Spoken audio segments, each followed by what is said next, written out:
For thousands of years, humanity has relied on one central idea of justice, an eye for an eye. We were taught that harm should be answered with harm, that punishment makes things right, that as long as it is proportional, it is moral. But what if that belief itself is the problem? Punitive justice rests on a single moral principle: proportional revenge. If the punishment matches the harm, the system calls it just. But here's the flaw. When punishment doesn't work, the only tool available is more punishment.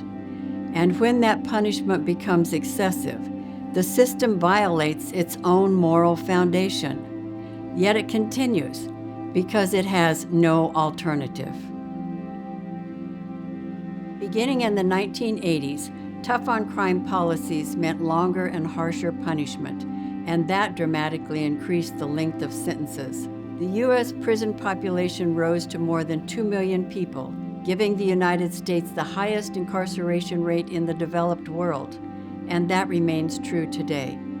The impact extends far beyond those sentenced. Entire families and communities are affected. I know this brokenness firsthand. When my son and daughter-in-law were incarcerated for drug convictions, my husband and I became parents again, raising our 2 grandchildren. I saw how the system doesn't punish individuals. It punishes entire families. A system meant to stop harm can end up perpetuating it. Unitive justice offers a different path. It's a justice system with no punitive elements. It's grounded in loving kindness. Do no harm. Heal what is broken. Unitive justice recognizes that every harmful act has a context. If we want the harm to stop, we must address the underlying brokenness that gave rise to it. Unitive justice theory identifies 14 structures present in punitive systems and offers 14 unitive structures to replace them. From rules to values, from control to self-governance, from distrust to trust, from fear to love. These arcs provide a practical framework for transforming systems at their foundation. Unitive justice restored my hope. It changed how I understood responsibility and healing. Working alongside others committed to this vision transformed my sense of what's possible for my family and for future generations. For over 15 years, the Alliance for Unitive Justice has implemented school-based programs.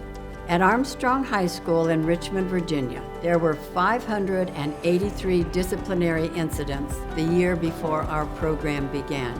By the end of our second and final year, that number dropped to 150.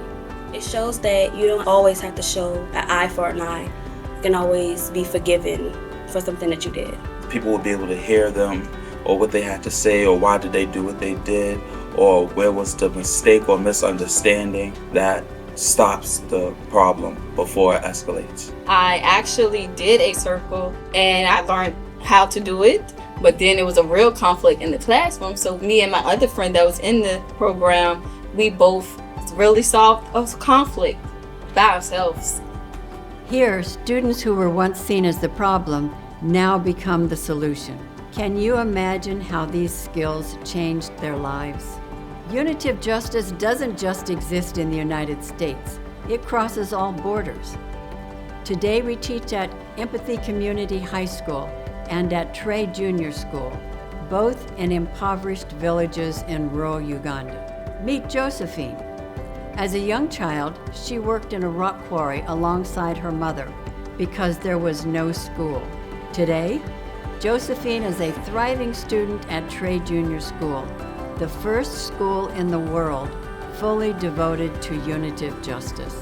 In a country where corporal punishment is common, no student at Trey has ever been beaten. Conflicts are resolved in circles, addressing root causes and restoring connection. When our school staff first began to learn about unitive justice, we all immediately told Sarah that this would never work in Uganda. It is a common belief that beating a child is how you can make them into a good person. As we slowly began to understand how Unitive Justice works, we realized how that old belief is very misguided. We quickly discovered that when we emphasize interconnectedness, empathy, and collective responsibility, the students eagerly comply without being disciplined. Today, Unitive Justice is no longer just a theory. It's a new way of being human together, interrupting cycles of harm and healing divided communities. Now we need your help. We are creating 5 online courses to bring Unitive Justice into schools, jails and prisons, faith communities, politics and government, medicine and healthcare. And this is just the beginning. Your support through financial contributions, participation, or advocacy helps make this global expansion possible. Become a global change maker. Help us create a world where justice heals instead of harms, where connection replaces punishment, where love guides our systems. Together, we can bring Unitive Justice to the world, one relationship, one community at a time.